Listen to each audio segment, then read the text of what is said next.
14 अगस्त जो है वो बिल्कुल करीब करीब है और जैसे कि मैंने आपको बहुत पहले कहा था कि इस बार जश्न आज़ादी मनाने का मज़ा ही दोबाला हो गया है, 2 वाला 3 वाला 6 वाला हो गया है 6 तो मुल्क भर में मार्का हक की शानदार कामयाबी के बाद जहां आवाम पुरजोश है, वहीं कल ऑपरेशन बुनियानुल मरसूस के हवाले से किताब the war that changed everything की लॉन्चिंग की गई, जिसके जो मुसन्निफीन थे वो मुर्तज़ा सोलंकी और अहमद हसन अल अरबी ने इस किताब को तहरीर किया है। बिल्कुल, और तहलका खेज़ इंकशाफात इसमें सामने आए हैं। भारत के तमाम झूठों को इसमें बेनकाब किया गया है और जो 6 और 7 मई 2025 की रात को पाकिस्तान ने ना सिर्फ भारतीय फ़िज़ाइया को मुंह तोड़ जवाब दिया, बल्कि साइबर हमले भी किए और साइबर हमले इतने ताकतवर थे कि तमाम भारतीय जो एयर बेसिस हैं उनकी बिजली भी मुनक़ता हो गई थी और इस तरह के तमाम सीक्वेंस को उन्होंने अपनी किताब में जो है वो दर्ज किया है। तो किताब के वन ऑफ द मुसन्निफ अहमद हसन अल अरबी हमारे साथ मौजूद हैं। अहमद, अस्सलाम वालेकुम, गुड मॉर्निंग।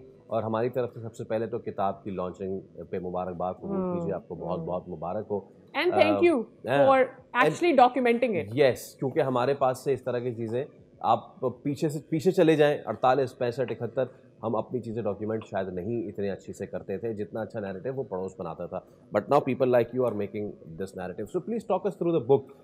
कितने अरसे में मुकम्मल की और क्या क्या इसमें हमें मिल सकता है?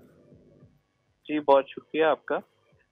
किताब के बारे में बेसिकली आपको याद होगा कि 22 अप्रैल के बाद से ये शुरू हो गया था मामला, जो पहलगाम का फॉल्स फ्लैग ऑपरेशन था, और उसमें हम लोग मैं भी और सोलंकी साहब भी, हम लोग मीडिया पे काफी एक्टिव थे। वो मिनट टू मिनट जो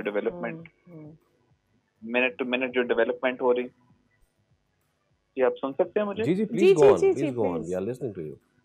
जी, तो ये मुर्तज़ा सोलंकी साहब और मैं भी, हम लोग काफी एक्टिव थे मीडिया पे, कि जो पहलगाम को के बाद जो हम वॉर को कवर कर रहे थे मिनट टू मिनट डेवलपमेंट के साथ। तो वो तो उसी वक्त से हम लोग वी वर डॉक्यूमेंटिंग एवरीथिंग। वो क्योंकि अपनी रिसर्च के लिए भी जरूरी होती है और टेलीविजन पे अपीयरेंसेस के लिए भी बहुत जरूरी होती है। तो वो तो प्रैक्टिकली हम उन इवेंट्स को तो कवर करते चले जाते क्रोनोलॉजिकल ऑर्डर में। लेकिन इस किताब के ऊपर बाकायदा तौर पे the idea of a book, a war journal, उसको वो सारे को प्रैक्टिकली उसके लिए हमने 13 और 14 मई से काम करना शुरू किया था। तो half of hour work was already done, जो पहलगाम के बाद वो सारा हुआ था। फिर उसके बाद हमने कुछ मीटिंग्स वगैरह करके और इंफॉर्मेशन गैदर की और उसको हमने कंपाइल किया। लेकिन इसके साथ साथ जब हम ये किताब लिख रहे थे तो हमें आइडिया था इस बात का कि दुनिया में इंटरनेशनल ऑडियंस के अंदर बहुत ज्यादा एक डिमांड है, एक नीड है to understand, to know what has happened behind the scene operation Marka Haq और बुनियानुल मरसूस में। तो वहां पे फिर हमने डिसाइड किया कि यार हम ये तो बता रहे हैं कि क्या होगा, लेकिन इसके साथ साथ हमें उस माइंडसेट को भी टारगेट करना है, उस माइंडसेट को भी दुनिया के सामने लेके आना है जिसने बेसिकली ये सारा ड्रामा पहलगाम का कोरियोग्राफ किया एक फॉल्स फ्लैग ऑपरेशन के बाद, जिसने पूरे खित्ते को एक न्यूक्लियर वॉर के दहाने पे ले गया। वो माइंडसेट क्या है, हिंदुत्व क्या है, हिंदू राष्ट्र क्या है, अखंड भारत क्या है, ऑपरेशन बुनियानुल मरसूस और मार्का हक के साथ साथ पूरी दुनिया को इस माइंडसेट के बारे में भी पता चलना चाहिए।